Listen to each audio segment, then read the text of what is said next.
Hi, welcome to my channel. This is Cheryl, and then in this video I'm going to share with you some of my watercolor and inking techniques using Ceral paper to transfer my design over into my watercolor paper. I will be using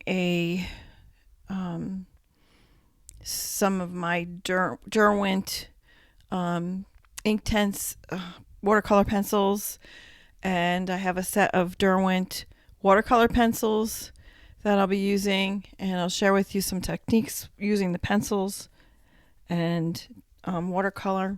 And this set has a nice array of colors that you can choose from. It's not a really big set, but it's all you need, really. And I'm going to be using my Adirondack alcohol inks. This is butterscotch and this is lettuce. And we're going to use those a little bit.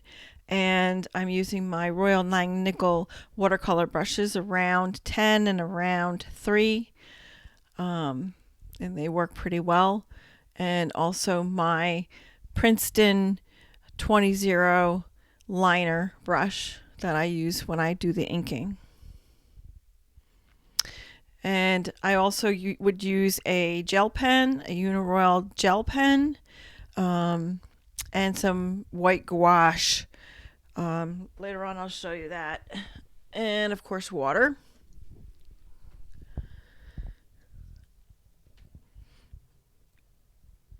And I have lined my block of watercolor paper with washi tape so that I get a nice clean edge on the paper.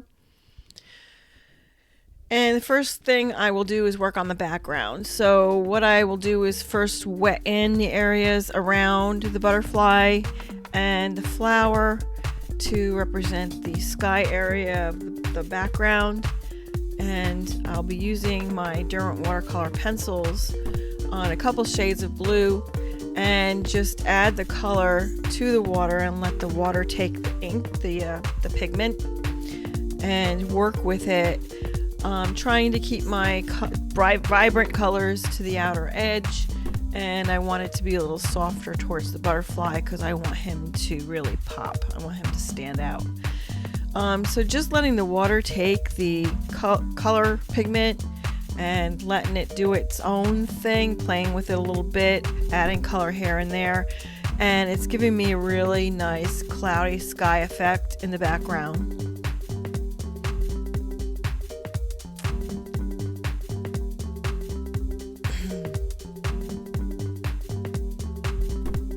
And as long as you keep your focal images dry with this technique, you won't have any seepage into those areas with the watercolor paper.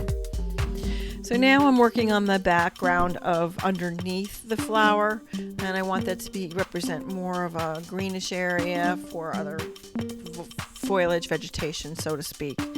So I'm using some watercolor green, light green, and just floating it into those areas. And then I took my lettuce color and actually had an accident there, but that's okay. I incorporated that into my design, and the alcohol actually pushes the water away so you can get some neat effects, but I didn't have a lot of space to work with here, so I just put my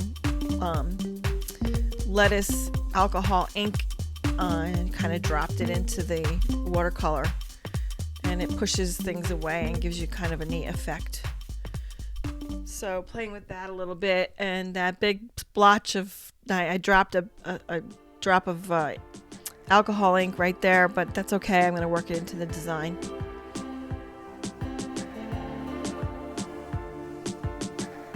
And then going back in with the butterscotch, and it gives me a little bit of a foliage look to the background.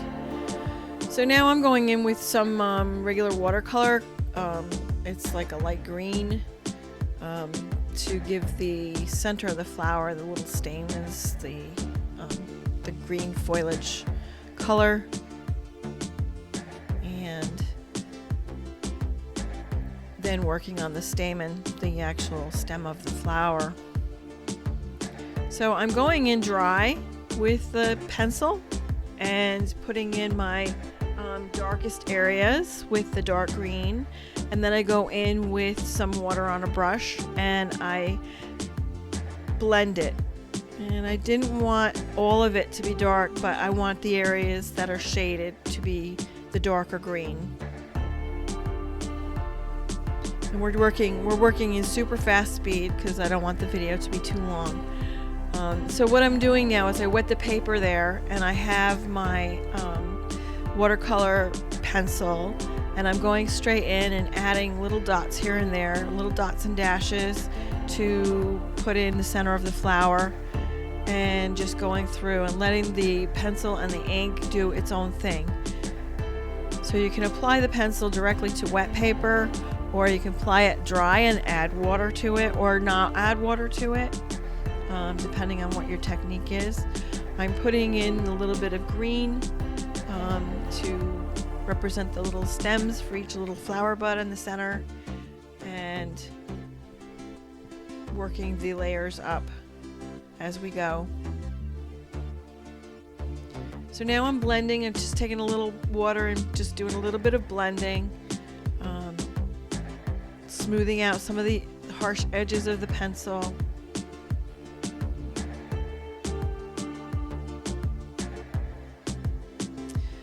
And working on the flower petals now.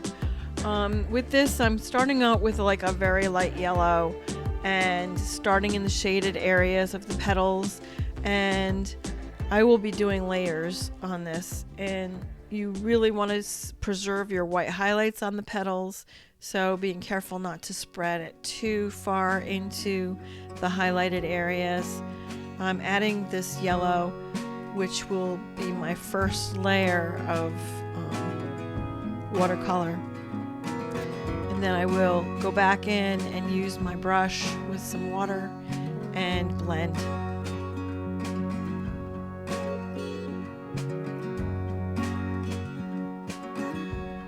And again, preserving my whites for my highlights.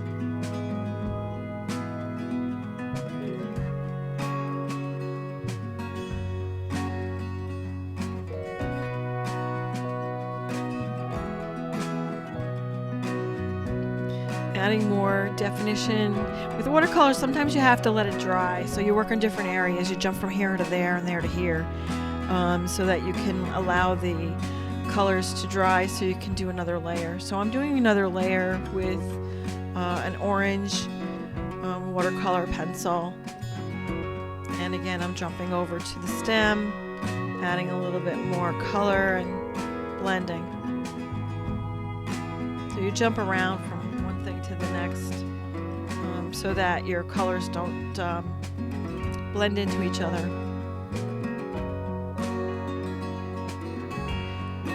So this is a red watercolor pencil that I'm using. Just starting to fill in some of the darker areas and blending softly out.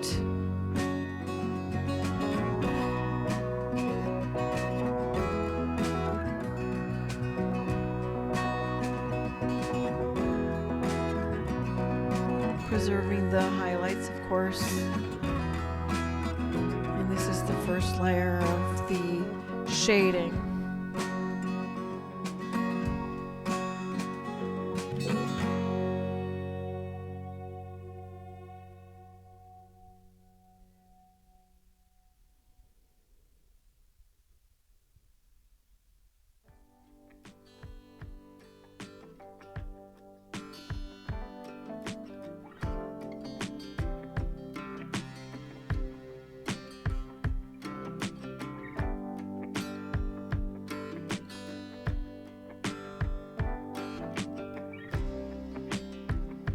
Taking your time and building layers.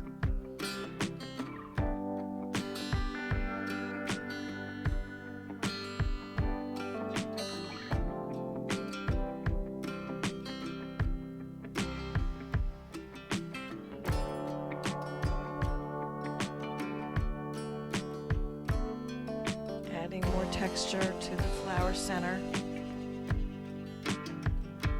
Now this time I think I went in dry.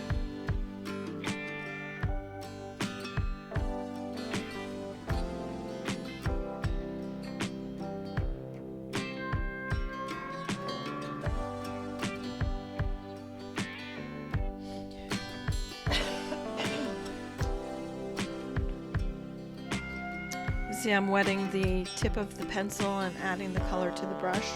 It's another technique.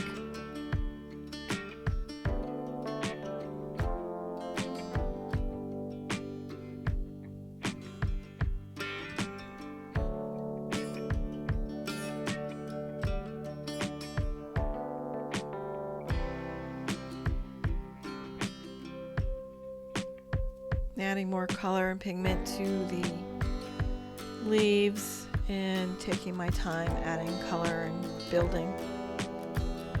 That's with the watercolor pencils. Now you notice a big difference between the watercolor pencils and the Inktense, and the difference is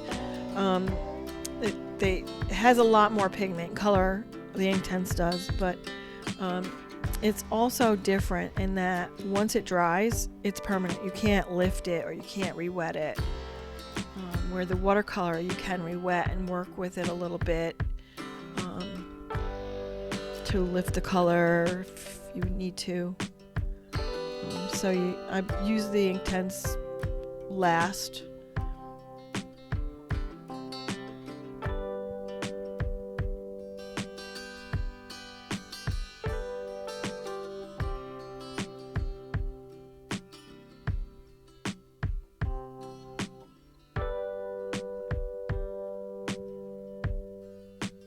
So now I'm just doing a little bit of blending with the yellow, adding a little color to my brush and just blending it over the whole thing.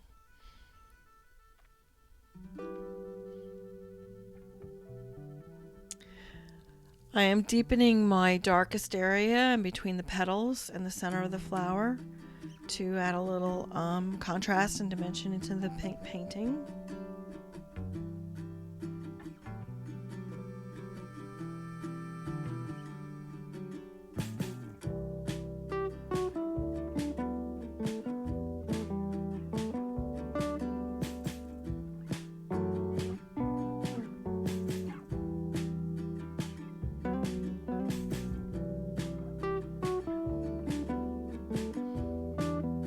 Okay, now we're coming in with the Inktense, and you'll see it is very vibrant in color. And then I use a little water to blend out from my darkest areas into my lighter areas.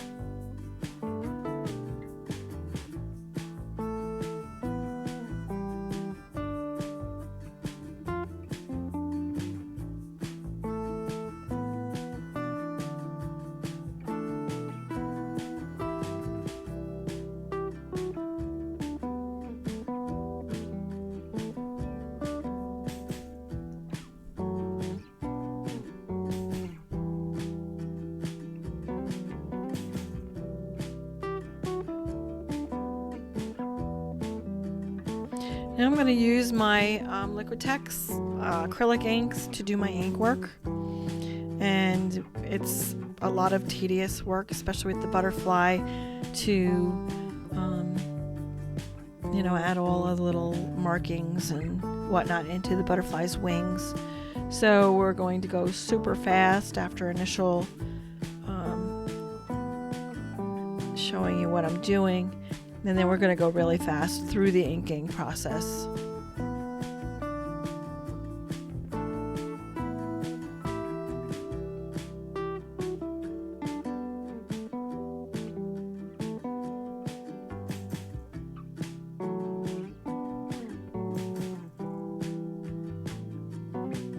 Just taking your time. In the larger areas, I pull some ink and then I draw from it and just spread it over the paper. With the detail part, use the very tip of the liner and just go ever so slowly and try to make your brush strokes smooth and continuous is the best way to do it. With the detail stuff, just take your time.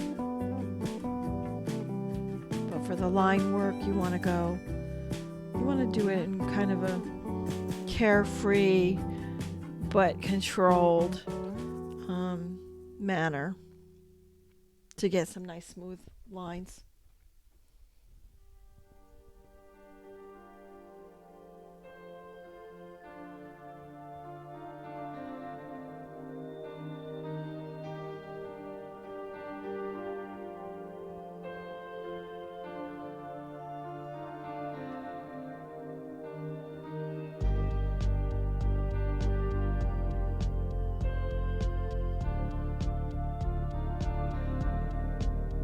Just building my little detail line work.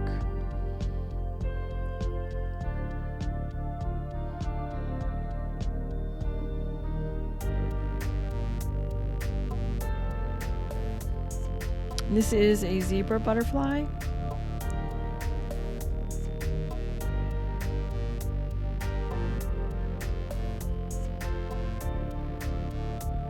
And it is dedicated to my son's girlfriend, who has been with the family for a long time now. I should say fiance.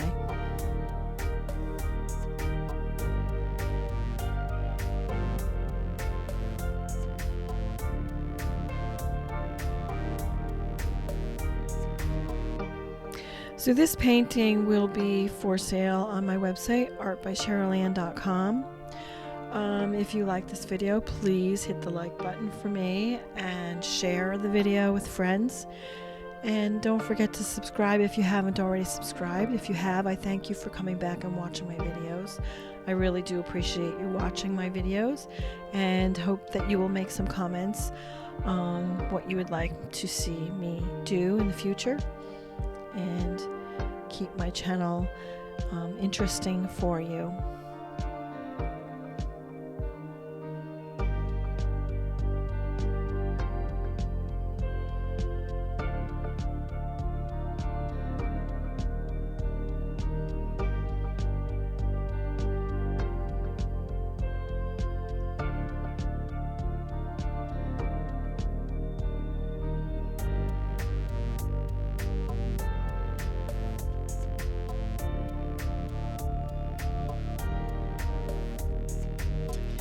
Again, the flower work that I'm doing, the line work, very fast, very flowing and carefree.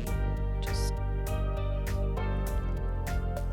one clean line for each stroke.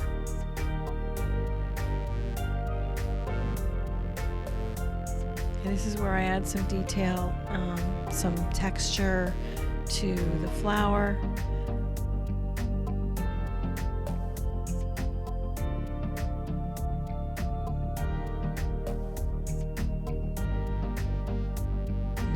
Detail work.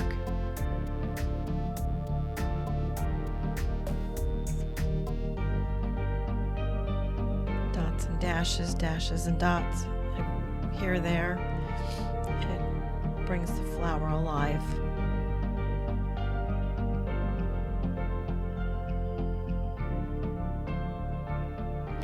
And now I'm going to go into my white gouache. Well, I had told you that I use a gel pen too, but this particular painting I did not use the gel pen.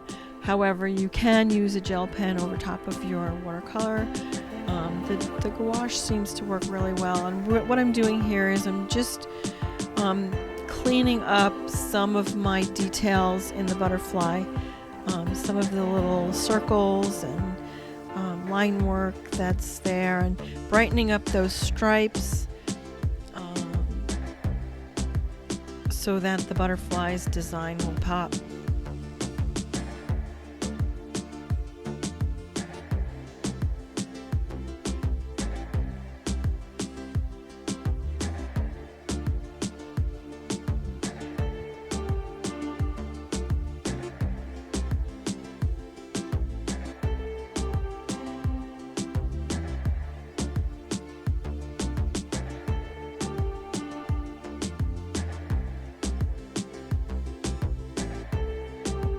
Adding a little bit of highlighting to his antennas, and now I'm coming in and doing some highlight work on the petals. And you don't want to do too much of this, it will take away from your painting, but however, the little bit of highlight work that you do will make your painting more vibrant, have more contrast, and really stand out. Adding a little bit of highlighting to the center of the flower in the spots where you think the light will hit the flower. Always keep in mind where your light source is coming from and how you think the light will shine or hit on your object is how you determine where to place the highlights and then also where your shadows would end up.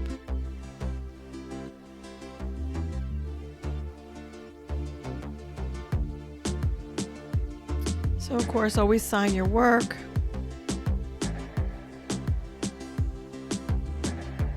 And now I've decided to go in and add a little bit more detail, a little bit more pen work, using I believe it's a micron, very, very tiny tip, permanent pen. Adding a little more details in there, dots and dashes on the leaves, the petals of the flower, I should say.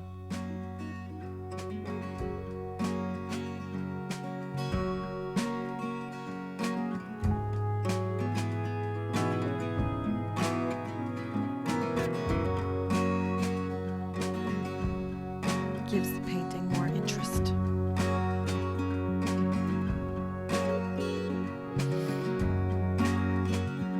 So again, if you really like this video, please hit the like button for me. I really would appreciate that. So I'm adding a little detail into the wings of the butterfly. What I want to do is just, nothing in nature is absolutely pristine and clean cut. So I like to add a few little dots and dashes here and there. And I'm adding a little bit of veining, which I will smooth out a little bit later. But I'm doing a little bit of veining because there's always veins in the butterfly's wings. And now I'm going over with my gouache and breaking those veins up so that they're there, but they're not like really strong.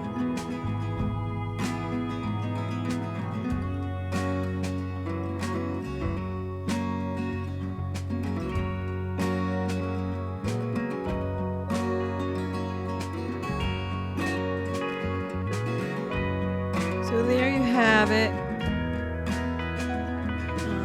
Finished painting.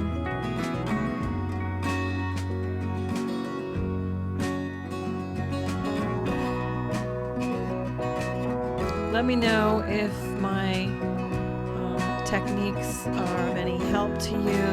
If you would like to have any questions answered, please put them in the comments below.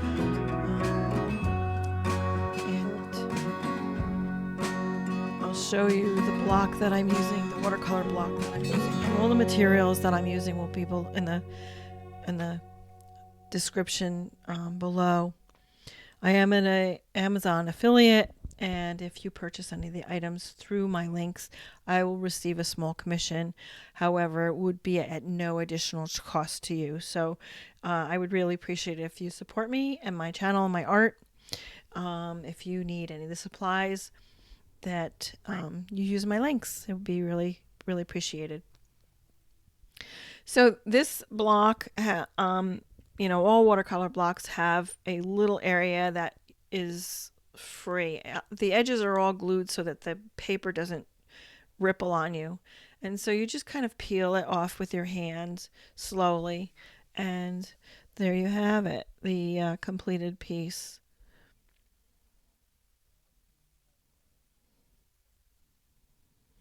So please share the video. I'd appreciate it if you would share it with your friends or put it on your YouTube channels or your Facebook channels, and then hit the subscribe button for me. Thanks for watching, and I'll see you in the next video.